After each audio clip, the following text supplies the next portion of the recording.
Hello, everybody, and welcome to Firefly Chats, the show where we talk all things The Last of Us. I am your host, James T. Keegan, and today we are talking episode 666 of HBO's The Last of Us. So I can't do it alone, so let me get my wonderful panel of Fireflies for the evening. First up, he is known as the Ginger Geordie Geek. It's Triple G Comics. How's it going, man? Heyo! Heyo! How's things? Not bad, mate. Not bad. Yourself? You well? Yeah, all good. It's an interesting episode to chat about, and I'm curious to see what your guys' kind of opinions are on. Yeah. So loving the hat, by the way. Thank you. Yeah, I thought. No, I've had this a while, I believe. Very nice. So, there you go. Thank you. Had to kid out for this show, you know. Next up, he is the mythical beast, Hydra Collectibles. How's it going, man? Heyo! How's things? I'm good. I don't know if being a Firefly is a good thing or not at the moment. Well, that's part of the show, isn't it? Really, like, are they terrorists or heroes? You know, it's a curious one. So good to have you back after kind of a couple episodes you've been missing. Yeah, I'll get your opinion on them. Back on. Yeah. Anyway, but we'll get the rest of the panel on. Next up, we have GP Venom. How's it going, man? Howdy. Oh, good. It's good to have you here. GP, you've gone on a bit of you got a bit AWOL lately with Last of Us stuff, haven't you? Yeah, and it's your fault. Yeah. Yes, I've been watching the playthrough and really enjoying that. So yeah, it's nice to have. It's always nice on this show to kind of have an opinion on someone. Definitely, yeah. Here with the source material, anyway. So I'll be curious to get some of your thoughts on the changes. And last of us, but not the least of us, it's Efren from Fast Point Comics. You go. What is going on, The Last of Us Familia? Episode 6. I'm ready to talk about it. Give you a thumbs up or thumbs down later on what I thought of the episode. Awesome. I'm excited to see. Anyway, there's definitely a lot to talk about in this one. But before we get started, a couple things to go through. Just first up, I just wanted to say I've hit 500 subscribers in the last few days. So I just wanted to thank you. I just want to take a minute to say thank you to everybody, whether you're for this show or those short, ranking videos I do or other Last of Us stuff. Thank you. It's really appreciated. James, can I just jump in there just to cut you off?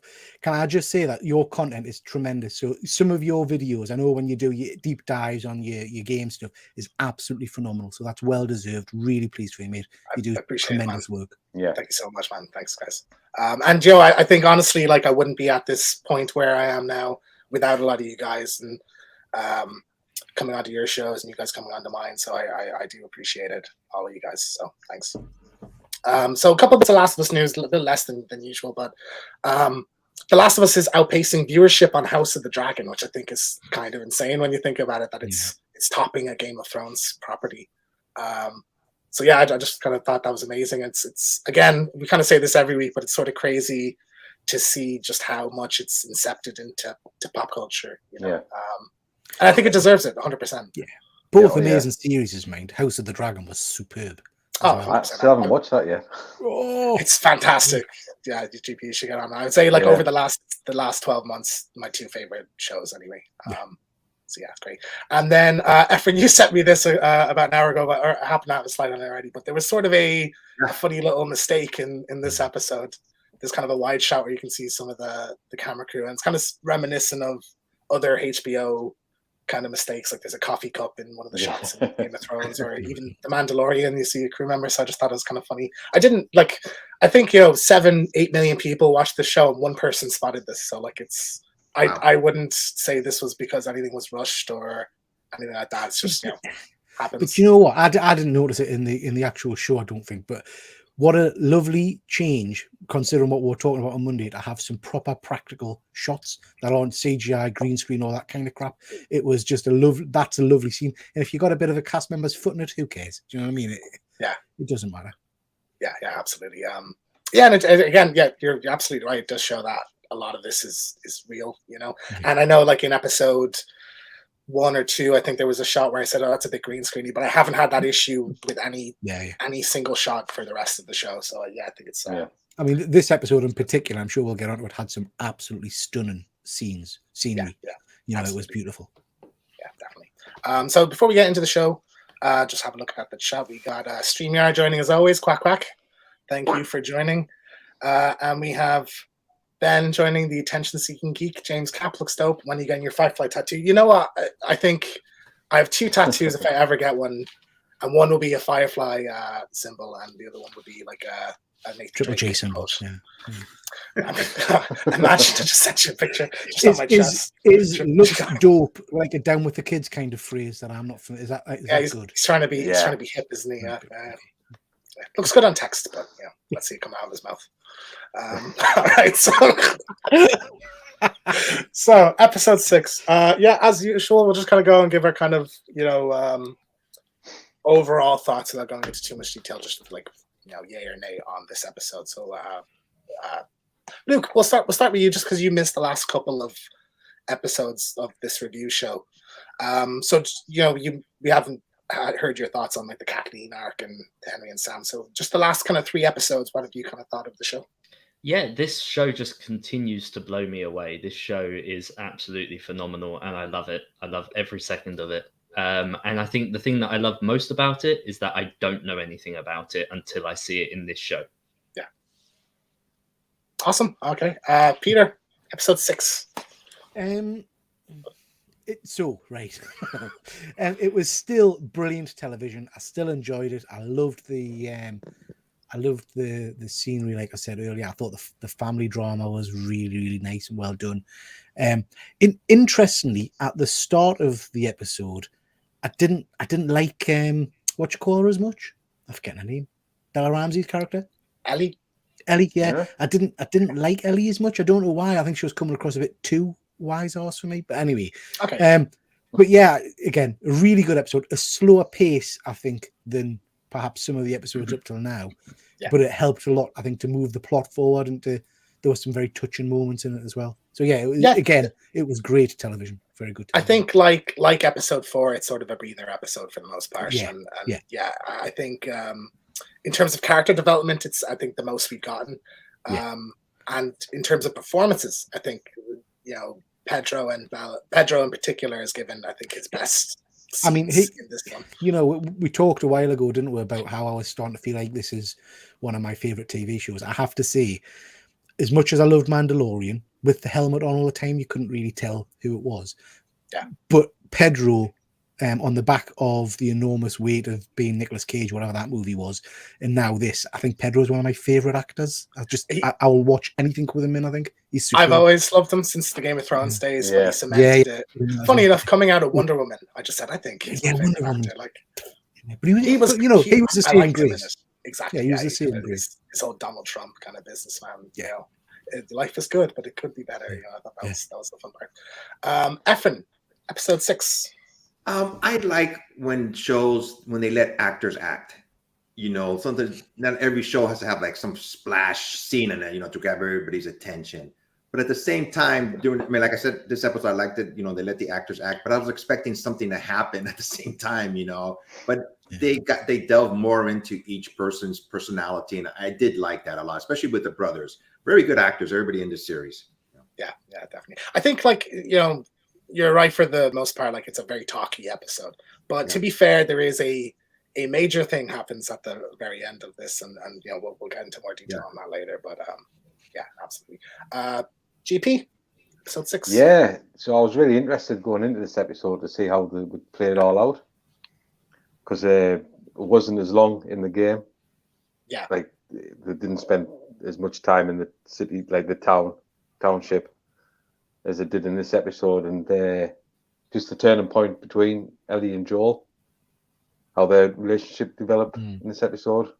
Yeah, it was good how they did it and how they changed things.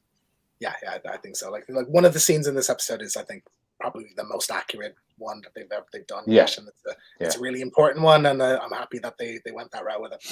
Absolutely. Yeah, we'll go scene for scene anyway, and flick through the episode. So we start off 3 months later, so it's 3 months after Henry and Sam died, and I absolutely love this couple. Oh, didn't I thought they were so good. They were absolutely fantastic, and they're not in the game at all. And I remember seeing them in the trailer, and I was like, "Oh, interesting, new characters." And I just think it just shows how good the show is at dialogue and getting a vibe from a relationship, and just the way he says, "Why didn't you shoot him? The gun's over there." Like, it's just how passive she is. It's absolutely hilarious, and that she made him suit and everything else. So Stitch is laughing for this scene. I see you guys kind of were as well. Yeah, I loved it. It was great. Loved it. Yeah, definitely. So we get this kind of ominous warning from them about the river, and how if you go west of the river, there's dangerous people out there. That's I think you can assume that is foreshadowing anyway. But I thought that was a good kind of tease. Yeah. So this whole bit with Joel now, where he's kind of starting to get panic attacks. They have, correct me if I'm wrong, but there's not been a moment in the show so far where this is new to this episode, is it? Not that I recall, because this kind of took me by surprise. I didn't quite know what was going on, to be honest. Yeah, I thought, is he having a heart attack? Yeah. Heart attack. It was going to be a one-off thing. It was interesting, but I literally just read before we started this. I was kind of scrolling on the last of the scoop, and somebody mentioned how it sort of ties back to what Bill said to Frank in episode 3, where he said, "I wasn't afraid until I had you." Yeah, I think that's possibly it, because he mentions later it's the fear that's kind of crawls up on him, and I thought that was really interesting. So is this not a thing in the game, James? No, like panic attacks, something like that. No, nothing. The show has added quite a lot to Joel's character. I think particularly like a vulnerability he just doesn't have in the games, and I actually really like that kind of take on him. I think it makes him a bit more relatable. Because if anyone's had a panic attack, knows how horrific they can be as well. And to get them in this kind of environment as well, I imagine it'd be quite scary. But I like how. Sorry, I was going to say the biggest benefit that this particular episode has is that time jump, because I honestly didn't know where they were going to go after how the previous episode ended, and I thought, how do you move on from that? How do you top that? And this time jump really helps that situation. So obviously, even though we didn't know what was exactly happening to Joel at this point, enough time has passed where we would we would get those answers. We would know what's caused this moving forward. Yeah, and it's similar in the game. Like, you kind of forget they've been together at this stage for like 9 months. You know, it's kind of easy. The show, I think, in the first few episodes, I think it didn't really demonstrate that very well. Because in the game, it's basically the story's broken up into 4 seasons, and you get kind of a 3 or 4 day kind of event in each season. That's kind of how the story plays out. And this is the first time I think we've seen like 3 months later or anything like that. Yeah, no, you're absolutely right. But I like just how Ellie is so worried about, like, she's not even really concerned for him. She's like, I'm fucked if you get hurt. So like, please, let's go. I thought that was really fun, and sort of there's a flip on that, I think, at the end of the episode as well. I thought was interesting. You said to yourself, Peter, some amazing scenery in this episode, and there's a guy I know. He's from a fan group I'm in. I talked to him the odd time, and he said this was filmed near. He lives in Canada. He's like lives near where this was filmed. So I was like, I definitely go and check this out. But the river and so a lot of these shots are just absolutely stunning. I thought, and stunning. Cinematography has been amazing this entire show. Another kind of great moment, I think, where he gives her a drink. That was really funny. Yeah. Like, I was kind of half expecting it to be coffee, because you'd mentioned earlier about his love for coffee and stuff. That would have been really funny, actually. I would have loved that. Yeah. And then I think another beautiful shot with the kind of Aurora Borealis, is that it's called? Yeah, the lights. That's really cool. So Ellie, go on. Sorry, again, just kind of harking back to what Efren said, something I said in the last episode about the kind of the black doorway in the underground scene. Was anybody else waiting for someone to come out the cave and get them? Because I kind of just assumed that's what we're leading to, some kind of attack or something. Yeah, I think it's a dangerous world, and having a campfire is a dangerous thing. Like it is definitely in the game. You're on edge the entire time. Like, it's not really these kind of moments of respite. Don't really happen, So I didn't really get it myself. I just thought it was kind of I think that's the difference with the adaptation, right? Because the video game by default needs gameplay, needs something for you to be doing as the player. Whereas with this, we are watching these characters in their world. I mean, I even turned to my wife at the end of this episode and said, "You know what? We've seen so little of the infected, and yet I'm okay with that."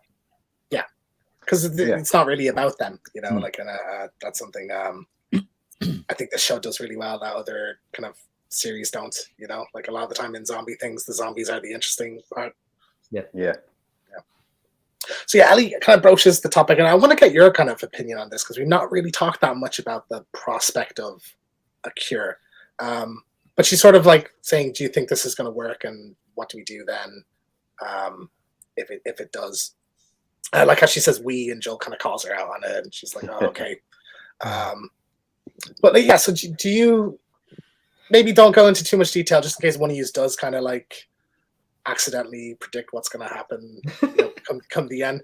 But like, just, you know, maybe a yes or no. Like, do you think that there's going to be a cure by the end of this series?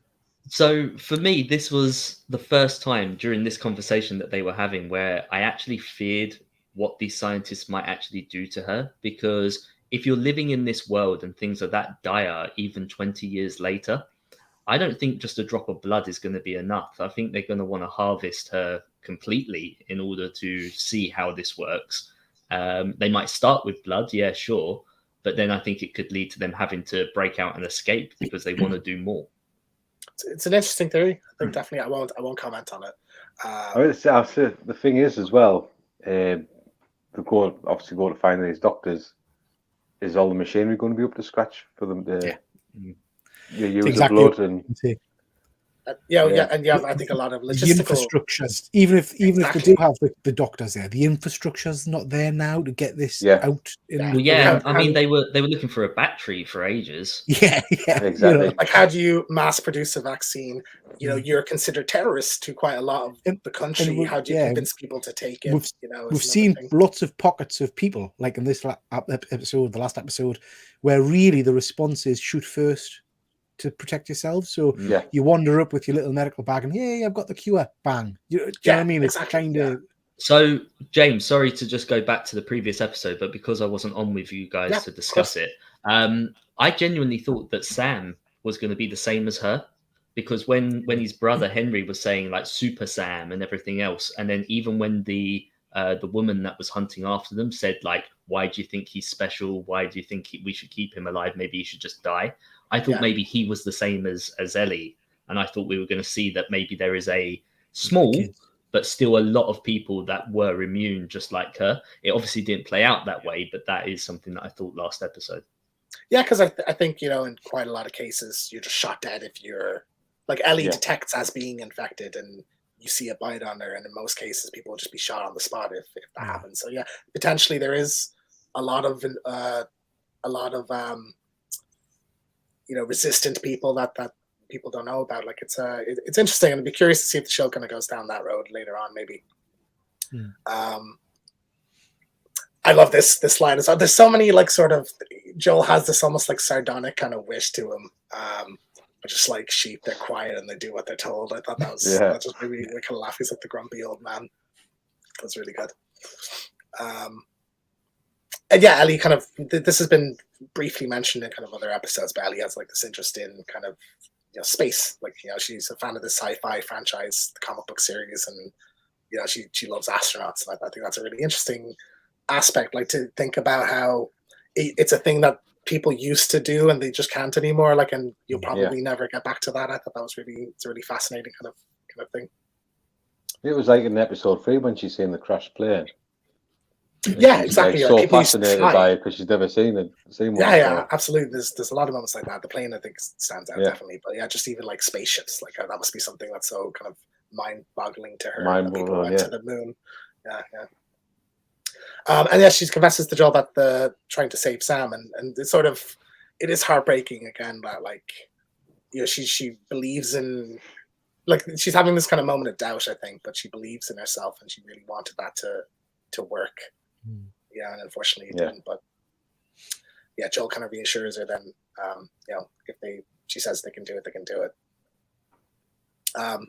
Yeah, another funny kind of bit about Joel kind of says, I'll take both watches and just falls asleep, and he wakes up and Ellie's kind of there. Peter, you said you weren't huge on Ellie in the openings of this episode. Have we kind of touched on any of those scenes yet? Do you know what? I mean, I only watched it last night, but I can't remember why, and I can't probably put my finger on it. But I don't know. I didn't find her as endearing this for the start of this episode. I think it's probably later on where we get to the site, and she was being real kind of wisecracks and a bit of an arsehole to people. Didn't she snap at a young lady who was watching her and stuff or something? Yeah, we'll get to that in a moment as well. But there's also I think she was kind of insulting the old couple at the beginning as well. Like, that was part of it. But yeah, no, I think in these moments where she's like, "Don't fall asleep then if you don't want me to take over," that was good. And that little smile she gives him was great as well. So they kind of cross the river and we see this dam, and there's that joke dam. I think that's pretty sure that's it really made me laugh. More than it should have. It's so stupid. But the dam is actually like a big part of the game. It's like almost the whole level where you have to kind of cross it. You come back to it later with Tommy to get like the hydro station working again. So it's something that they only kind of briefly touch on here. But yeah, that's just a great wish from Ellie. And yes, she has this kind of moment where she realizes maybe we already crossed the river, and immediately they're set upon. Yeah. Did you guys think this was because I assume we had the kind of foreshadowing earlier of like this group that's hurting people. Did you assume that this was them? Yeah. Yeah. So I imagine all very stressed at this point. Yeah. This was tense, wasn't it? Yeah. Because again, this isn't in the game. It's played this whole kind of introducing to Tommy plays out a little bit differently, and I'll show some slides on that. But I didn't know how this was going to go, and it was so stressful. I thought like the dog sniffing her out. Yeah, it's just like what you said before about it being detectable with the virus in it. Yeah, like Ellie but the dog didn't sense it. Yeah, just like that relief of. My obviously this was incredibly tense, and I was very concerned for what might happen. I kind of knew that even if the dog went, Joel would deal with it, so it wasn't that sort of tense. Like it wasn't way up there. Yeah. But I did wonder why they only had the one dog, because surely if the dog did rip someone apart who was infected, then the dog's no good either. So I don't think animals or dogs can get infected. There's no infected animals in the series, bar the monkeys. I think there's like a reference to them, and we see them later on. But there's no like infected dog enemy or any kind of infected animal enemy in the games. Yes, maybe in the third one if they do a third one.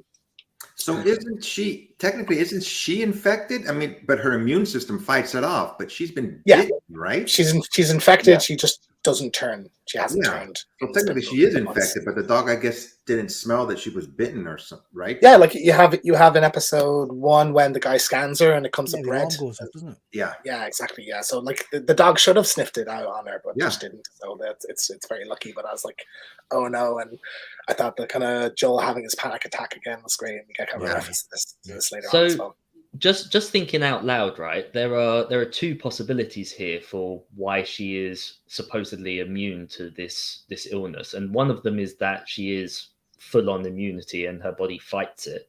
The other one, of course, is that she's just a carrier. Have we seen any indication that she might be able to actually infect people with her blood or saliva? So it's maybe I don't want to know. Yeah, I won't say anything on that. We will come back to that kind of that topic in a later episode, but it's an interesting one anyway. But there's nothing huge to spoil there. I just don't want to. If I explain, I'll have to elaboration. I'd be talking about things we haven't gotten to yet. So but you're on the ball there, Luke. Though excellent theory. I'm loving it. So can I say one thing about Joel? When he came out on episode 1, after everything that happened, his daughter dying, I mean, into the present time, he looked younger to me. And then in his last episode, every episode he looks older and older. Like it's just taking its toll on him. Everything. Yeah, absolutely. I think, and that's sort of a point he makes himself later on in this thing, where he's like, "I'm getting kind of weaker as we go on," and even 5 years ago, I'd have destroyed this guy. But yeah, like keep in mind, it's been nearly a year that they've spent together at this stage, and Yeah. like they've been walking for months at a time. So like I'd imagine it'd be exhausting. Well, I imagine it would be 100%. So we get to Jackson. We see the little town, and we get this really nice reunion with Tommy. So what were your guys' kind of thoughts on this relationship? Because we haven't seen Tommy, of course, since the first. Do you know episode. what? I didn't recognize it being the same actor. Yeah, me neither. Luke. Really? So, Yeah. Really? So if it wasn't for them calling him Tommy, I would have had Yeah. no idea who he was. Absolutely, I agree. So your thumb, James, and I think some of the promos for this had the picture of him on the image. Yeah. I think not a clue. I didn't realize that was the brother. I thought that was going to be another character. So yeah, but this scene in particular was just beautiful. I loved it. I thought it was really good. I thought so as well. It was nice, and after like he's been looking for Tommy since the first episode when he stopped kind of responding on the radio, and it's just nice to have this kind of moment of something good happening. Yeah, but maybe I'm much on the show.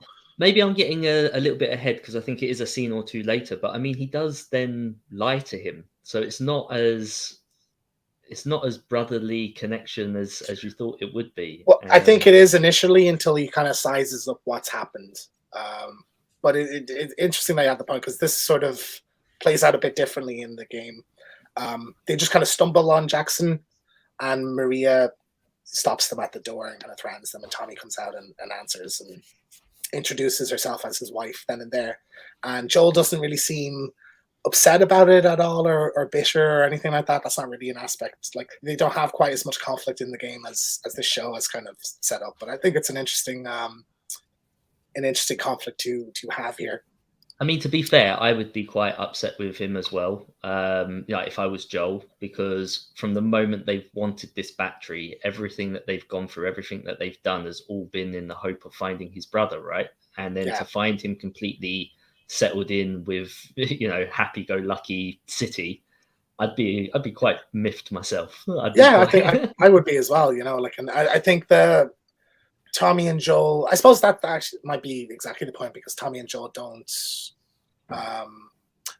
Joel looking for Tommy is not an aspect in the game. Like him not answering a radio all of a sudden isn't in the game at all. So Joel has a reason to be upset with him because like you just ignored me and I thought you were dead and all this. So see, I got the impression it was more not necessarily about the fact that he hasn't been looking for him and stuff, but the fact that he's moved on with his life and he's got a daughter, and Joel can't get around the fact that he's going to be happy and that was all taken from him. There's a bit of jealousy there as well, definitely. Yeah. But that kind of comes to head in the bar scene, which we'll get to in a minute. But the kind of shot here, there's the kind of ballroom almost like here, the canteen kind of area, and straight out of the game, the lights and everything are exactly the same. Yeah. So one of you referenced this kind of scene where Ellie snaps at this girl. Yeah. Now, Luke, I know you have said you don't want to know really anything about part 2, but there's a thing here I have to kind of mention, but I'll be extremely vague. That's fine. You go ahead. And I'm not going to reference Joel or Ellie or whether they're even in that game or not. But this is a Easter egg. This is, I believe, a character who plays quite a big role in the second game called Dina. Like even seeing this scene, I was like, I think that's probably Dina. And then that's what I thought straight away. Yeah, zooming in on the actress, I think it's 100%. Like that's absolutely her. So I think it's a nice little Easter egg. But her backstory in part 2 is that she's from Jackson, so it makes sense that they would have a little cameo for her here. But this is a character you're all going to fall in love with next season, so I'm excited to see. Curious if they'll keep this actress. I couldn't find any information on who she is, so I don't know if it's just for this little cameo and they'll recast or this is who they've settled on for. That's why they told them to go stand behind the pillar so they can recast her. Yeah, well, exactly. Like you don't really get a good look at her face. You have to zoom in quite a bit to even see. So, we'll see down the road. But it's just really exciting for me. Like, oh shit, there's Dina. It's pretty cool. Yeah. So there's kind of this. I get why Ellie is so pissed off. Again, this is really a thing in the game. This whole like you were going to kill us and everything, and they explain. They're not like that, and they're just kind of scaring people off. And again, we get a mention of the kind of bad group of people that have been trying to attack their town that the couple earlier mentions. What are your kind of thoughts on Maria as a character? Because we've sort of a big change from the games here. Before saying about her character, I'm just really glad to see this actress again. Yeah, me too. True Blood. From True Blood, yeah. And I remember in True Blood, there's a scene where you think she's going to be written out of the show. You think she's going to die. And around that time, they were just getting in with The Walking Dead and introducing the Michonne character from the comics. And I swore blind that it was going to be her. I genuinely thought that she was leaving one show to go to the other. Obviously, that didn't happen. She continued in True Blood. I think she's an amazing actress. And seeing her in this show, I was over the moon. Yeah, I'm not actually personally familiar with this actress very much. I remember at the time the casting, I Googled her, but I don't think I've seen her really in anything. Except the Walking Dead bit parts. I don't think she's been in much of other than True Blood, has she? I can't remember seeing her in a great deal. No, yeah. So, like I say, I think she's primarily just been in that show. She's been in like little guest appearances and other things. And I genuinely thought she was going to head over to Walking Dead, but she never did. Yeah. The name of the show is escaping me, but she's one of the lead actors in a series that's on season 10, and it's supposed to be amazing, but I can't remember the name of it. But I've seen clips of it online. It's supposed to be good. Speaking of Walking Dead, she just reminded me of Maggie. Yeah, there's a bit of a Maggie vibe. The former busybody. Hilltop. Yeah, absolutely. Efren, did you like Maria? Yeah, I liked her character, but she had at one point she had caring about Ellie, like a mother type figure, but then another time she was a hard ass too. She was a good combination of the two. I really liked her character. The way she see, so I thought when she was doing her hair, she was explaining that she was like a litigator or something, like she worked in the law, so she was a good judge of character. And then obviously, what's the one thing people do when they get their hair done? They talk. So I think that whole process was an interrogation. She was seeing what was up. Yeah. Well, I like that she is respectful of Ellie's privacy and says, I'm not going to get involved, but, maybe be careful of him.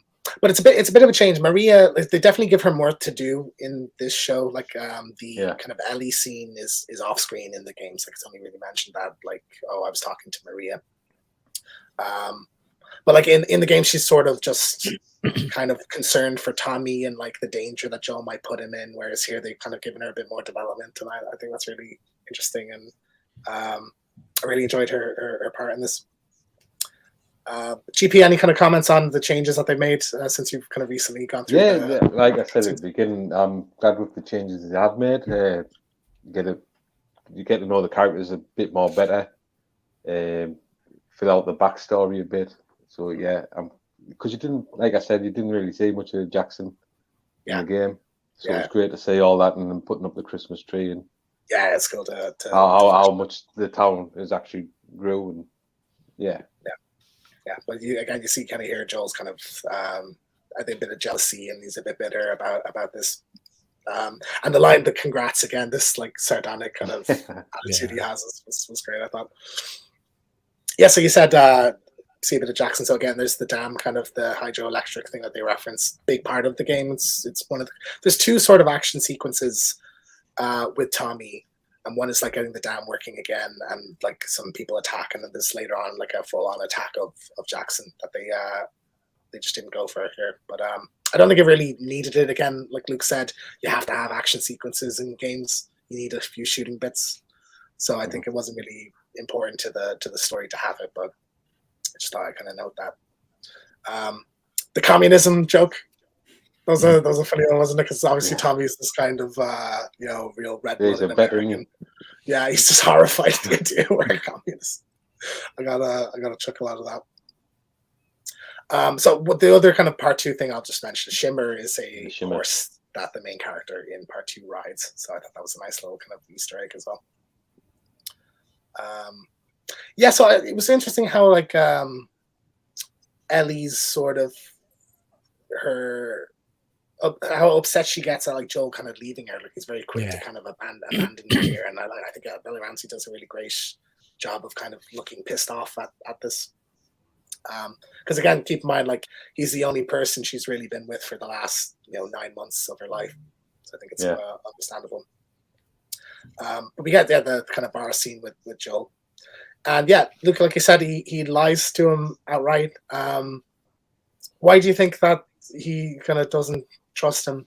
I'm curious because it's not a thing in the games. So do you know what? I don't know, but the fact that he did, it meant that it kind of did take away from me later on when he does open up, because when that conversation first started, I was like, is he lying to him again? Is he playing him? Because we had already seen it happen this time.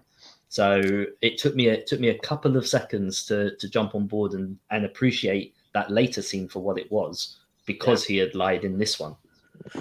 I didn't really pick up the lie, to be honest. I picked up more that we've seen all the way through it that he just doesn't want to talk about it. Every time anybody tries to broach it, he just kind of knocks it on the head. And that's how I took it, that actually he wasn't ready at that. He was having a nice time with his brother. It was a happy event. I don't want to get into that. I don't want to. So it was just kind of a knock it on the head conversation. Well, you'd be right. I think you have a point if talking about Tess, but he does lie about Ellie and say that she's just a Firefly. Yeah. A Firefly's daughter, you know? Yeah. And he's like, goodness your heart. And I like how Tommy kind of responds like suspiciously there, like goodness of your heart, like he knows that's bullshit, but he just, you know, he won't call him out right on it.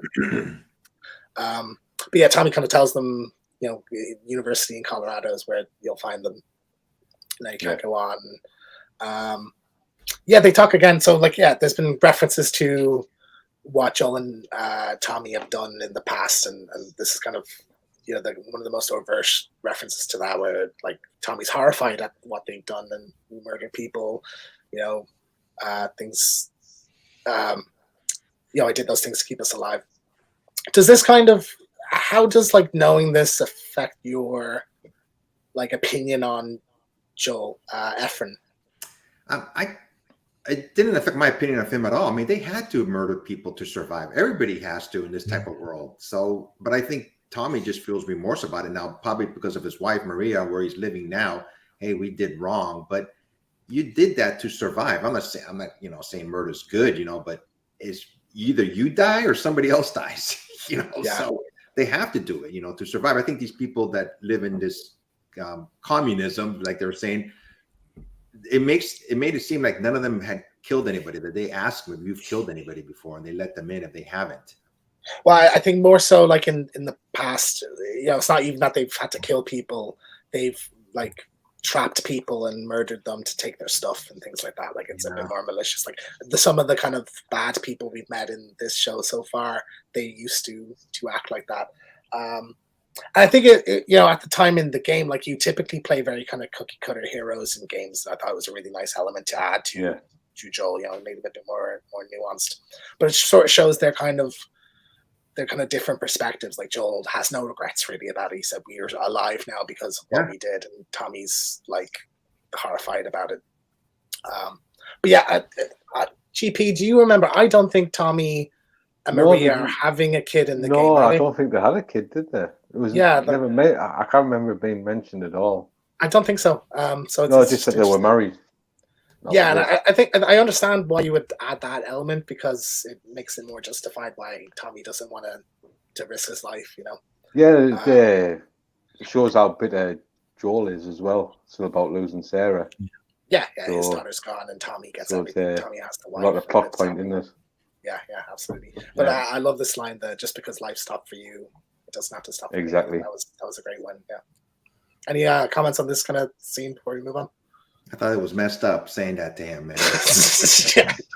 He does apologize later, but it was a bit harsh, wasn't it? Yeah, I know we keep hearing that they've done bad things and that Joel was a bad person and everything else, but so far, even in all these flashback episodes, like with Bill and Frank, you know, even though it was all very tense back then, and I thought that Joel and Tess were there to take from Bill and Frank when they were having their little picnic on the lawn, and it just didn't happen. So I think he's been good for a lot longer than he's supposedly been bad. I don't think it's necessarily fair to keep bringing that up for his character. I think he might have done bad things in that very initial stage, that beginning, but it's been 20 years since then, and for the most part, he must have been good, because we saw Bill and Frank's story play out over, what was it, 10, 12 years?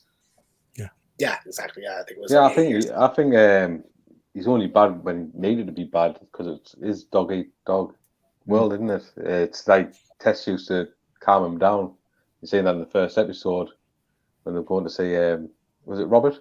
who had the car battery, and Joel was ready Yes, to go yeah. straight out and kill him, and Tessa's like, no, you got to like stand back. Yeah, So, like But he's he always must been a have- hard guy. I was going to say Go he must have done something more recently, because that guy in the first episode was terrified of what was going to happen Yeah. to him, wasn't he? Yeah, and Joel has like this reputation in the Yeah. quarantine zone as being someone not to mess with. I mean, I'm with Efren. I think. Well, I agree with Luke. I think this might deviate quite a bit from the game, because they'll not want to make the TV hero such a bad guy. Do you know what I mean? So you might not get that depth of nastiness from him, I guess. But I'm also with Efren. Regardless, we don't know what he'd do to survive in this kind of environment. So, whatever he's had to do for a reason, I guess. Yeah, I was curious if because we've had flashbacks and that's not much of a thing and not really a thing at all in the games, whether they would show us an example of it at some point. But it looks like that's not going to happen anyway. But yeah. To be fair with this line, it's harsh from Tommy, but Joel was being a dick. So the thing is, right, is if you compare him to another fictional character set in a similar world, it would be Rick Grimes, right, from The Walking Dead. Yeah. And the difference there is that Rick Grimes does all these bad things, or supposedly immoral things, in order to protect his son, because his son is still around, and that's what he's fighting for. This was completely the opposite. Joel literally lost his daughter right at the initial beginning of the outbreak. It makes you wonder what kept him going to be able to do those bad things in the beginning, rather than just completely giving up then, right? Yeah. Well, it was Tommy. He was just looking out for Tommy. He was just looking out for his little brother. Yeah, he said that. Yeah. He always said family first. Yeah. I had his brother to lean on. Guys, he who is innocent, throw the first stone. Come on. Everybody in this series has done something to survive. Yeah, it's a very good point. People are terrible. Yeah. So it plays out a bit differently. So like the bar scene and the garage scene later on are sort of this scene split in two. Because Joel just straight out comes to Tommy and says she's immune. You need to take her.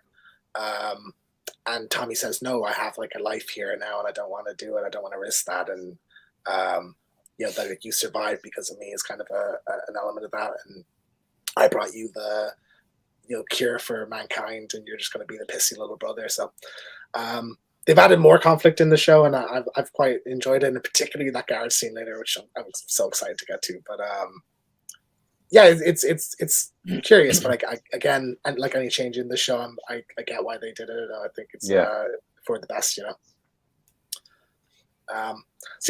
this bit. Yeah.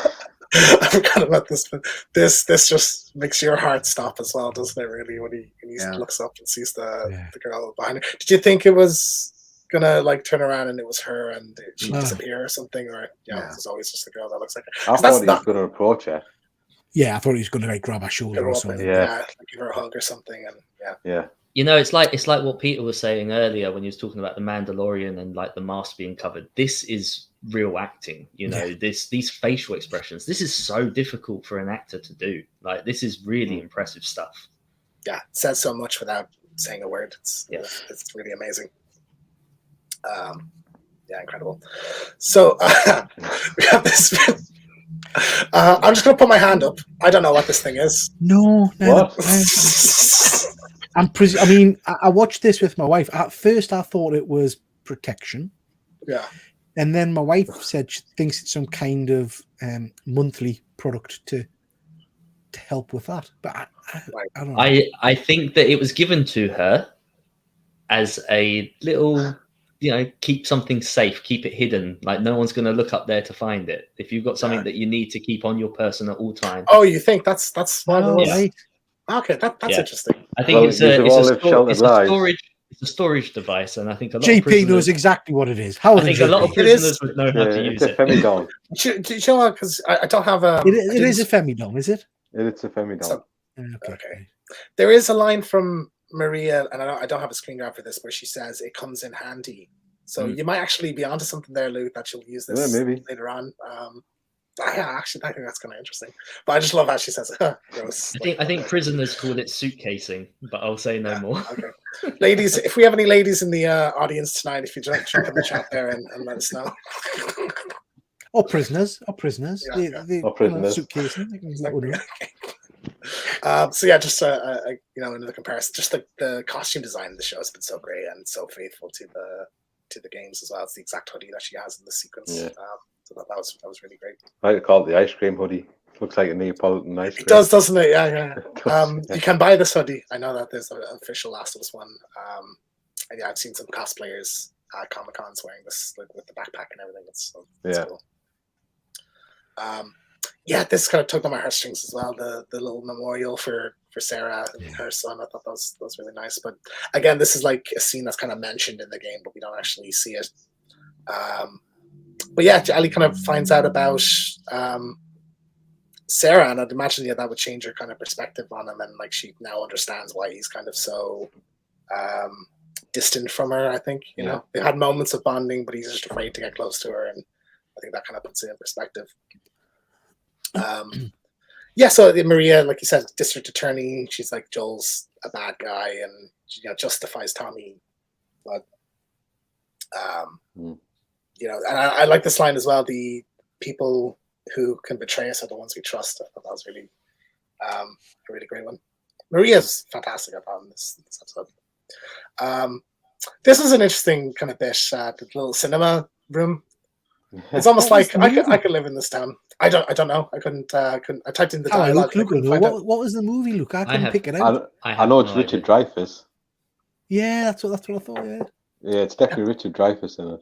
Because I'm sure it's like poignant to the episode or to the story of the show that there'll be some form of mirroring there, won't there? Exactly. There'll be something. Yeah, that's what related.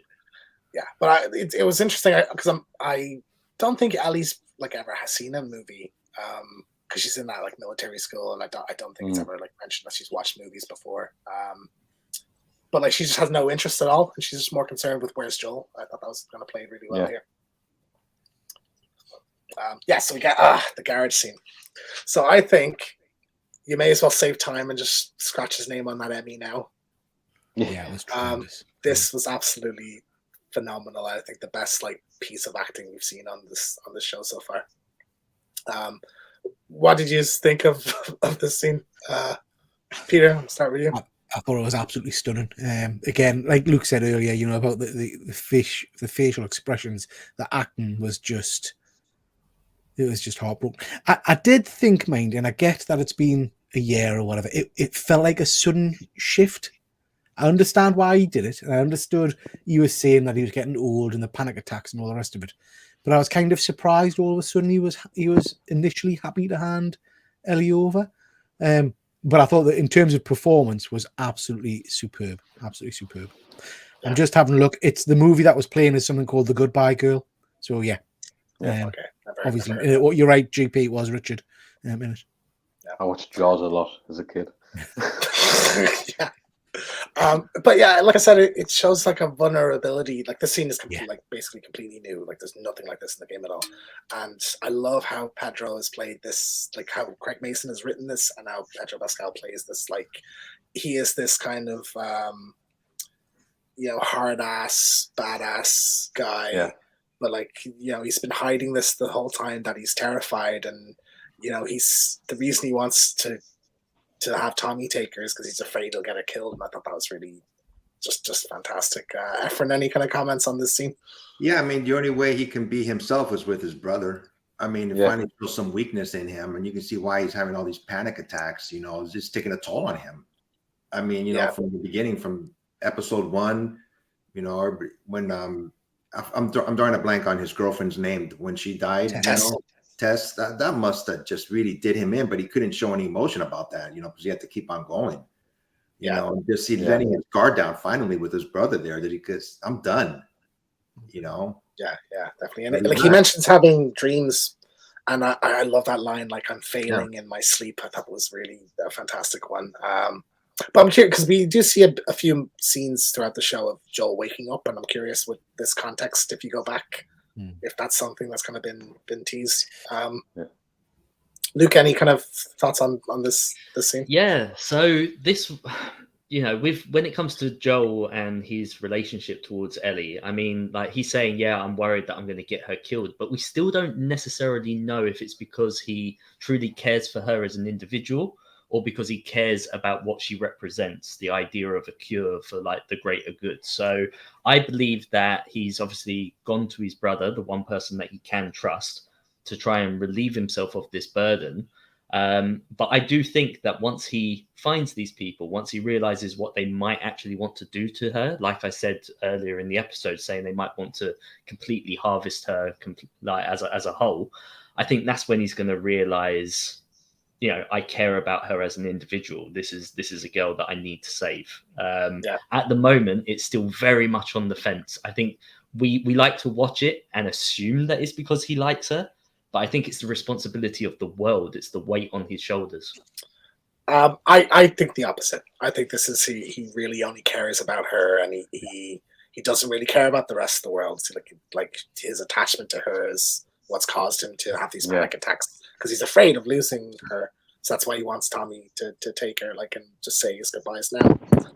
GP, any kind of thoughts on this scene? Yeah, brilliantly played out. Again, I agree with what everyone said about Pedro's acting skills here. Really sold the scene. Yeah, just the facial expressions, that tear that just streams down his face when he at the end was brilliant, and this is the beginning of the turning point that I was on about at the beginning, where Joel's actually seeing Ellie as like a daughter figure. Yeah, definitely. I think there's one before it gets to that bit. And definitely. Like that way. He's been very coy about his feelings. Yeah, he's always a standoffish guy, really, isn't he? Yeah, but just to see him break down like this, I thought was just absolutely incredible, and I was really kind of in awe at every kind of element of this scene. So, any kind of other thoughts on this before? I think it says a lot as well that he broke down to his brother. I don't think this would have happened with any other character, any other individual. He was strong until he could confide in the person that he trusts the most. Yeah. How old is he supposed to be at this point? 56. Because there's that line as well, as an older gentleman. That line, I think, on the slide before, about every time he wakes up, he feels like he's lost something. Yeah. That's to do with the weight, I'm sure, but also he is getting on. He isn't at his prime anymore. I wouldn't dare to assume that Ephraim's the same age as me. But I certainly wake up and think, I feel a bit older, a bit achy. Yeah. You know what I mean? What is the age difference between the two brothers? 5 or 6 years, I think. Tommy's probably I think Tommy's probably like late 40s. It looks more. I was going to say it looks more than that. It feels more than that, man. Yeah. It feels like 10 years. Yeah, because the way he says, you're younger, you're stronger, you can protect her better. You feel like there has to be a bigger age gap. Yeah. Well, I think if you think it's been 20 years since the opening scene, so what's like the oldest he could be, or the youngest he could be in that opening scene? So like if you say 30s, 50, so I wouldn't say he's any younger than 25. He looked older in the first episode. He looked like a totally different person. Exactly. like if you pointed at him and said 25, I would say no. So if you say 30, he's 50 now. So I would say probably in and around 50. But yeah, just I hope I look like that at 50. Yeah. The internet says 4 to 5 years age difference. Yeah, so he's 50, 51 or something. Looks good for it, I think. But I think this might be one of my favorite scenes, I think, in the entire show so far. Really, really exceptional. So like the Tommy kind of agreeing to take Ellie is a bit different in the game. They have that kind of the dam sequence, and they kind of nearly get killed. And Tommy looks at Joel and Ellie and sees how much Joel cares about her, and just says, "Okay, I'll take her then." And Maria's kind of like, she's pissed off at Joel. Like, if anything happens, it's on you and everything. They're doing a different route, but I really did love what they did here. Again, like almost back to back, basically, like two of the top 5 scenes in this entire show, I think.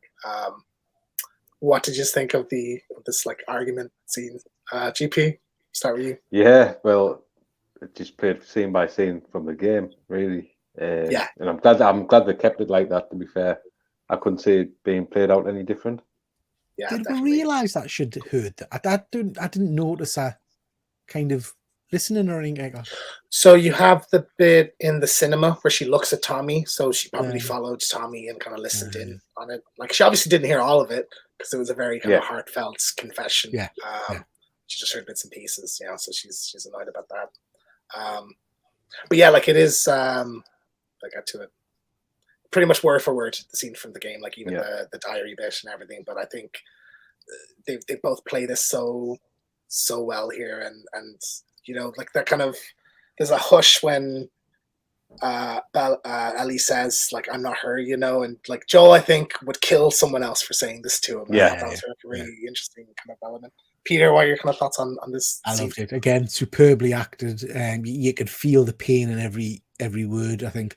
And I love that comment, you know, you've got the line there, you have no idea what loss is. Yeah. I just thought it was great. And Bella Ramsey is just stunning, isn't she? In terms of yeah, I loved it. Great scene. Another very powerful scene. Yeah, definitely. Efren, any kind of thoughts on this character? Oh yeah, I think Ellie, she's just bonding to Joel, and she's showing her emotions to him more than Joel wants to admit. You know, but he has. You know, you hang out with somebody for like 9 months, like you're saying. You know, you're gonna have to start caring for them. But he's doing this, trying to give her to her brother, because he knows he can't protect her as well as her brother can.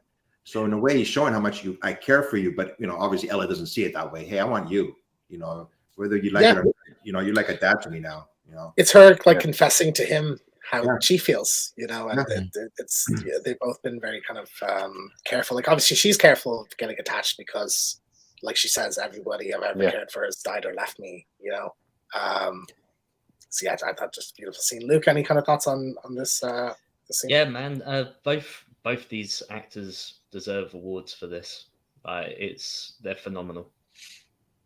Yeah, I 100% agree. This was a particular scene that fans were really anticipating because I think it is one of the best scenes between Joel and Ellie in the entire game. And I think they've absolutely like just chef's kiss. Like it's perfect. Even like the music is the same. You know, the way where the camera cuts is pretty much the same as well. Like it's just absolutely phenomenal. But yeah, like so you mentioned, some of you mentioned like the turning point, and we have this kind of bit here where he's sitting and you know kind of imagines. We don't see whose hands these are, so it could be Sarah, or it could be Ed. Like he might be reminiscing about Sarah. Now he is wearing his watch, so like that would indicate that it's after. Yeah, that's what I thought. It was Sarah. Yeah. Did we ever see Sarah's mum or anything? Have we seen her? There is not a mention of her in the entire game or show, so yeah, we just never know. Just that I think she's dead. I'm pretty sure like she passed away a few years before. But yeah, how did you? Any kind of thoughts on this bit and what this kind of moments represented, Luke? Yeah, I thought it was a flashback because of his watch. I mean, they focus on his watch, so you knew the watch was, you know, working. So I thought that was his daughter with him. You know, just thinking. Well, yeah, I think like it could be him thinking of like a potential future with Ellie, or that's what I thought. Just imagining like Sarah, and like this obviously based on the decision he makes next is like him kind of accepting her in his life. Luke, any kind of thoughts on this like little moment? Yeah, just seeing that flash of the actress who played Sarah just brought back all those emotions from that first episode. You know, in a literal second of her being on screen, you just get that whole wave of emotion again. And so, yeah, you know, obviously there's a lot of connections there between his daughter and Ellie. Obviously, your child can never be replaced, but you know, I think he's opening up a lot more. Yeah, definitely. GP?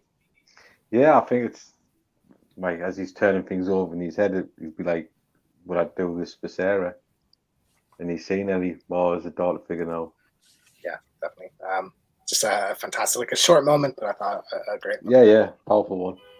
Yeah, definitely. And you see, obviously, he's decided to take her himself. I did love how like he starts with "you should choose" and she like doesn't even let him finish. All right, that's it. We're going. Like that was great. And yeah, Tommy mentions like you can come back if you want to, and yeah, he gets the gun off of him and adios, big brother, and sort of similar in the game. Go on, Efren. I knew they weren't going to do this, but if you think about it, Tommy going with them would have given them a better chance to survive. Yeah. But they're not going to do that because that's the way the show goes in the game too, you know. But if they really want to survive, Tommy knows the terrain more. He knows more about the fireflies. You think they would, hey, come with us so you can help us out. Well, I think part of it is Tommy's initially said no because he's putting himself in danger, so he doesn't want to put Tommy in danger. And that's sort of a big factor in the game when Joel is going with Tommy and Ellie, and he's going to go off and let Tommy and Ellie go off, and he changes his mind when he sees how upset Ellie is. Yeah. And he sort of has a change of heart and just decides in the spur of the moment, okay, Ellie, hop on, we're going. So I'm not into video games at all, but this video game, there is an ending, right? It ties everything up, I'm assuming? Yes. It's not a persistence. There's not DLC every other week continually. Yeah. Like there's an ending. And to be honest, quite a lot of people, and I was in this camp for a while, like didn't really want a sequel because the ending is a nice place to leave it. But we'll see what your opinions are of that when we get to the end. But again, kind of Tommy kind of offers you can come back if you want to, and we get, instead of Tommy saying adios, big brother, Joel says adios, little brother, and I thought a good line that I kind of wish they had was like, your wife scares me. So so the obviously it was a good laugh when Ellie just immediately picks Joel when she's given the choice. But the other bit that made me laugh as well was when he said, I came here to steal the horse, and his brother was like, I would have given it to you. Yeah. I know, but I did it anyway. That was fun. And then we just got this like really nice montage of just happy Joel and Ellie. Like this was really just put such a smile on my face. Shooting at the target and like you dick, and we don't see Joel smile like much really in this place. One scene kind of when she tells the joke, but like he just seems happy now, like, and it's really interesting. Do you think this like felt natural? I know I've seen some people think this maybe was a bit too quick, like of a flip. Did any of you kind of feel that way? Not me. I like this thing, No, I have a daughter, so it's just a bonding with your daughter, So. He's basically he's given her the choice, and now that she's made that choice, he's giving her more of what she wanted, right? She wanted to be able to shoot, she wanted to be able to take care of herself and take watch overnight and stuff like that. Like now they are a team. Yeah. Again, I think a few beautiful kind of shots here. This one on the left in particular. Yeah. And just a couple of the whole contractors, and she's like, contractors, that's so cool, that was good. But this little moment here where she rests her head on his back, and I would think that he wouldn't have panic attacks because of this now, because he knows that he cares about it. I think he let down his defenses a little bit, saying we care about each other. So I can't say for sure, but moving forward, it would seem to me he would have less panic attacks because he made. I don't think the panic attacks are going to come back at all. I think that was like it was the sort of emotional struggle he was going through at the time, and he's overcome that now. If he's in the show anymore, we'll get to that. So the university is quite a big level. Like it's. I was surprised as we were coming to the end of the episode. Like it's the last 10 minutes. Because I thought this might have been an entire episode of the show dedicated to this sequence. But the University of Colorado, they ride in on the horse, like just like in the game. And he mentions like he's a singer, and that's wants to be a singer. So that's great. That was a fun one. And you just want to see Pedro. Was Pedro sang in anything? You think of any kind of anything has been in that he's sung? Yeah. I'd be curious. I don't know. Yeah, but they see the Firefly kind of symbol, and they go into the lab, and everything's gone. I assume you were expecting that like this, they wouldn't get to the Fireflies at this point. Yeah. Nobody kind of had hope, like, they might get there and we get another 3 episodes of a different kind of conflict or anything. No. I thought it could have ended with the Fireflies pulling their guns on them and them just being caught in the middle again. Because obviously we've got 3 episodes, and with no indication of who the Fireflies really are or what they intend to do. It could have played out for another 3 episodes that way. Yeah. You're really subscribing to this harvesting theory, Luke. Like, I wouldn't have all of your you know what? It sounds really sinister. It sounds really sinister, but it's because that's what I would do. It's a morbid show. I'd expect nothing else, Luke. I really wouldn't. I wouldn't throw all your theories around one concept, But it's an interesting one, actually. I do like it. Yes, we see the monkeys. So I did mention in one of the early episodes, I think when they confirmed it was the flower, That in this scene in the game, you find a recorder, and it talks about how the monkeys are infected, and sort of hints that this is where the virus started. Yeah, so someone got bit on the hand by the monkey. Is that right? Yeah, like I think so. Yeah, and the doctor turned or something. So up until the show started, I'd always kind of subscribed to this idea that it was the monkeys in this university that kind of started the outbreak. But I think like they've confirmed pretty much it was. I think that they touched on too much for Outbreak, the movie. That was monkeys. Yeah. Good film, that. Yeah. When did that come out? Really good film. Oh, it's an old one, isn't it? It's, 90. Okay, well then, yeah. Before you were born.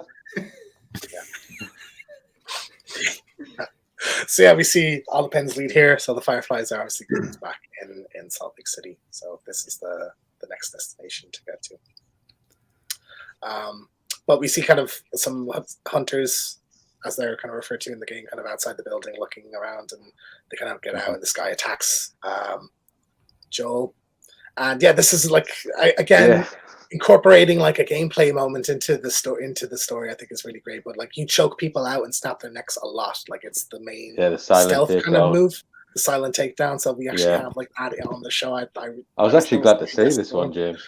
It was cool, wasn't it? Like, and even the way it's really framed is exactly the same. Like I thought that was a really nice moments. Even when he cracks the neck at the end. Yeah, exactly. I wouldn't be surprised if they even use the same sound effect or something. But it's fantastic. But you see Joel has taken a baseball bat like handle to the gut there. Shocked. Everybody shocked at this. Yeah, I was really wanting to see how this played out. Obviously, know what happens in the game. Yeah, well, exactly. In the game, it's a bit more dramatic. Where this is a change where I get it. It saves time. It's cheaper. Yeah. But in the game, it's like they tumble off. A guy attacks Joel, and they tumble off a balcony, and he lands on like a pole. Bit of cold. Ellie has to kind of pick him up and drag him out of the building to get on the horse and everything, and Joel's like shooting people as they go and everything. And really tense, like fantastic sequence. So yeah, I'm sort of a bit like, I really would like to see that, but I don't think it's super important. I wasn't disappointed by it, but yeah. Yeah, well, exactly. But then we get kind of they escape and Joel collapses to the ground. He looks very pale, doesn't he? Yeah. Yeah, and similarly in the game, kind of, even the line, I think we're safe. He falls to the ground, and like, I can't do this without you, and I don't know where I'm going and everything. Bella Ramsey, absolutely phenomenal in this scene. I actually think this is maybe the only scene so far where I think she actually outshines Ashley Johnson's performance in the game. Yeah. I think the emotion that she puts in here, I thought was incredible. And then we cut to black. So Joel might be dead. What do you think of that? I have opinions. Okay. I have thoughts and opinions. So obviously I don't know anything about the game, and like I've said repeatedly, I don't want to know anything. I like going into this show not knowing, and I like the whole guessing and conspiracy idea week by week. I was always under the impression that this show would probably end with Joel's death, which is a reason why I don't want to see what happens with the game number 2, because if I know that he's not in it, then I know that I would be correct. That's right, which is why I've not included any protagonists in it. Yeah. But for this to happen in this particular episode, when we know we've got 3 episodes left, you either have to have him die here, in which case it seems weird and out of place, seems like it would be too soon, or if it's a fake out death, then you couldn't then have him die again at the end. So again, I feel like now I'm completely lost, completely out there. I have no idea where they're going with it, because what I thought would happen, I think now is even less likely to. Well, you could almost argue Ellie's been left behind in a sense. But honestly, though, would it be that surprising for you? Like, I know, Peter, you're in denial here. He's not dead. My wife turned and said, "Oh my God, they're killing main characters." I said, "No, they're not. He's not dead, is he?" Would it be? Listen, I wouldn't tell you either way, because the game and the show play coy with it for a bit, and I'll play coy with it as well. I'm not going to tell you whether he survives, but he might have died. Like, that's the thing. Would it be out of character for this show to do this at this point? I would say no. No, it's entirely possible. Like I wouldn't. Do you know what? If doubt they did it. do it, I don't think they will. I don't think he is dead. But if they did do it, I would praise the show even more for doing so. Yeah, I agree, Luke. That's the thing. Like, I mean, Walking Dead. I know we keep coming back to that. Walking Dead had some big deaths and some surprise deaths all the way through, which is what kept us going back to it. But the main character, up until the very end, more or less, was always a mainstream. I mean, in my mind, I put Joel as the main character in this series, so it would be a hell of a shift if they did kill him off. And I agree with Luke; it would be fantastic if they did, because it would be a real surprise. That said, I kind of think they would have just done it there and then. I don't know that they would have done a cliffhanger episode. That's the thing. You can't have him begin this. I mean, we started off even with his daughter, where we thought she was going to be a main character. If you knew nothing of the game, like I didn't know. Yeah, I only knew that she wasn't on the cover of the game. Do you know what I mean? I knew she wasn't Ellie, so I suspected she was going to die. But you're watching that first episode and you believe that she was like a main character, and maybe we were going to see it all through her eyes. But you don't start the story with her if you're then going to kill Joe off this soon. He would die at the end of this, because it was based on a video game. And like you say, the video game ended and you guys all felt like you were happy. You didn't know if you needed a sequel. I could understand if the sequel was just Ellie. And again, I don't want to know whether it is or it isn't. But I can see him, if they were going to kill him off, I can see it be at the end, not with still a third to go. So there is. I'll point this out, that there is less than 2 hours of the show left. There's only 40 to 45-minute episodes for the rest of the show. I think Bella Ramsey would absolutely be capable of carrying it if Joel is gone. But I'm not going to tell you. But it's possible, isn't the show? Especially the way. Unless the reintroduction of his brother. His brother's going to take over as the leading man, as it were. Yeah, it's possible. I think even Bella Ramsey would be a great leading lady, but it would be fitting because things sort of end right as they begin on the show or in the story quite a lot. Like Joel and Ellie have only just kind of started to accept each other, and so to lose Joel right away, and it harkens back to what Ellie said about everyone I've ever cared for has died or left me. It would be in character for this show, but I won't say. Either way, you'll find out next week, maybe. We'll see. We might just get a whole episode that's a flashback and never know. You might be onto something there. So episode 6. Any kind of final thoughts you want to give on it before we go? If he dies, Joel, I'll be very disappointed. I'll say it right out. I hope he doesn't. I hope he survives. But that's such a deep wound that he got. He's gonna need help from somebody, and I hope that's what happens. I may not watch the rest of the series if he dies. So. What? Really? He'll get a very firm dang it if he dies. Dang it. I mean, this is what we want from our heroes, right? They have to go down fighting. Like this is what makes them heroes. Yeah, they have to die in battle, as it were. And I don't. If it wasn't for me knowing how film and TV works, I think with still a third to go on this season with only 9 episodes, I think it's very unlikely. But again, I would love it if they did. Yeah, just because it would be entertaining. Go down, like you said, Luke, but not so soon. Come on. We're nearing the end. We're more than 2/3 through the show. Efren, I might have to cancel you next week. Then we'll see. If you're not going to watch the rest of it, I'll have a free spot, guys. Anyone in the comments there wants to join? We'll find out. But it's great. Any other comments before we move on? Another solid episode. Another good fun episode. Yep, I think so. Thoroughly enjoyed it. Yeah, absolutely. Some of my favorite scenes in the whole show so far, and definitely my favorite acting performance in Joel's kind of garage scene. Luke, any kind of final thoughts? No, just this show just continues to impress me, and I want it to continue doing so. Like I say, I love not knowing, and I love being surprised. So if they can continue to do that, I'm all in. Yeah, absolutely. So that has been episode 6 of HBO's The Last of Us. We'll be back. Sorry, where's his tash gone? I thought I thought this as well. I think they edited it out with a poster so it looks like him from the start. Unless But that's he's in the wearing- next episode where he saves Joel or something.